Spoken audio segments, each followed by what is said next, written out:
Hello, everyone. Happy Wednesday. I hope you're all having a blessed week so far. My name is Pastor Manny, and this is a ministry we have here called Looking Up. Once a week, I'll be sharing an encouraging thought for the day, an encouraging thought for the rest of the week. And today, we're going to be looking into some really, really good stuff in the book of Matthew, and specifically in the Sermon on the Mount. And what I love about the Sermon on the Mount is Jesus he is giving us a glimpse. He's magnifying for us what it looks like to be a true follower of Jesus. And so much good stuff in here, and it's very, very challenging also because Jesus gets real, he gets deep, and he challenges us to go beyond the norm of what I guess regular religion can say or do and things like that. He challenges us to go deeper, and he challenges us to follow him. So in the Sermon on the Mount, this is what it looks like to be a true follower and disciple of Jesus. All right, and so one of the things that we're going to be talking about, and this is going to be a two or three part series, I guess you could say. And today we're going to be focusing on Matthew chapter 7, verses 1 and 2. And it talks, and I'm sure this is a familiar verse for most of us.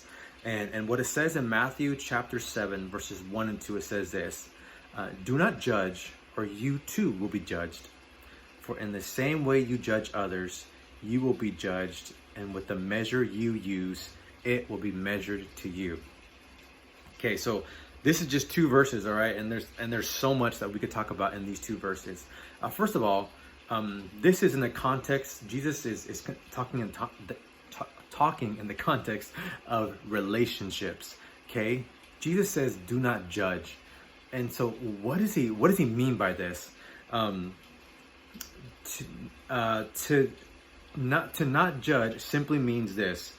It means or to judge simply means this: to evaluate or to discern. Okay, that's what he is talking about here. To evaluate means this is not good, or this is good, and this is not bad, and this is right, not wrong. Okay, it's to make an evaluation. That's what he means by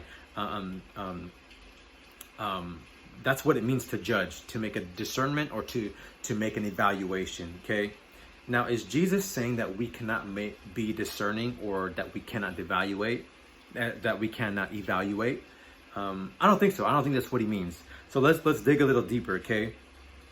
A lot of our culture, and we hear this many times, right? A lot of our culture believes when it says "do not judge" that this is what it actually means. That you can't tell me my behavior is wrong, right? When we see someone doing something, or when we see someone doing that, and we speak up about it, right? And the automatic response is this: don't judge me. Right? And that's the automatic response. And that's kind of what our culture thinks do not judge means. And but it actually doesn't mean that. And it's funny because when a person says don't judge me, they are actually making a judgment that you're judging them. So they're doing the exact same thing that they're telling you not to do. Right? So it doesn't actually work like that. So when Jesus says don't judge, he is not saying don't evaluate. What is he saying? What is Jesus saying, right? What he's essentially saying is do not condemn. Okay? What essentially he is saying is do not condemn. God is the ultimate judge, not us. Okay? God is the ultimate judge, not us. When we do judge or criticize, are we trying to get the relationship back?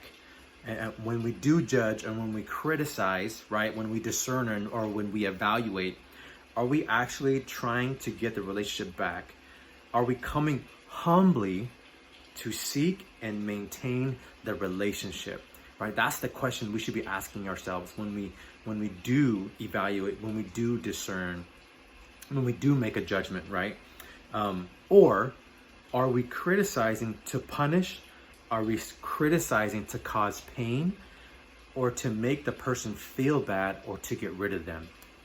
These are the questions that we should be asking ourselves if we are going to approach somebody with discernment, or if we're going to evaluate a behavior and go and talk to them about it, right? Jesus means you should not judge in the sense of condemning, punishing. You shouldn't judge in the sense of haughtiness and a desire to get rid of the person.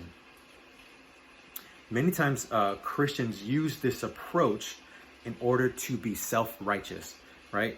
They want to judge people from their behavior, and they want to make themselves look self-righteous, right? And they see someone else's faults, and they feel it's their job to go and tell them the wrong that they are doing without knowing the person or their story. But there is a better way to do this, a way of humility and care and concern for the other person, okay? And this is something that we're going to be talking about next week in our next video episode, okay? Just to reflect and recap, when Jesus says do not judge, he doesn't mean not to evaluate, not to discern, right? Not to say that, oh, this is good and this is bad. What he is saying is do not condemn. Do not come at people with a condemning heart, with a condemning attitude, with criticizing to punish or to make a person feel bad or to get rid of the person, right? Jesus wants us to come and to mend back the relationship, to come with care, to come with humility, to seek to mend and mend the relationship back to what it is, right? And there is a better way to approaching this, a way of humility and a way of care and concern for the other person. And next week, this is what we are going to be talking about, okay? I hope you'll enjoy the rest of your week. God bless, take care, and until we see each other again.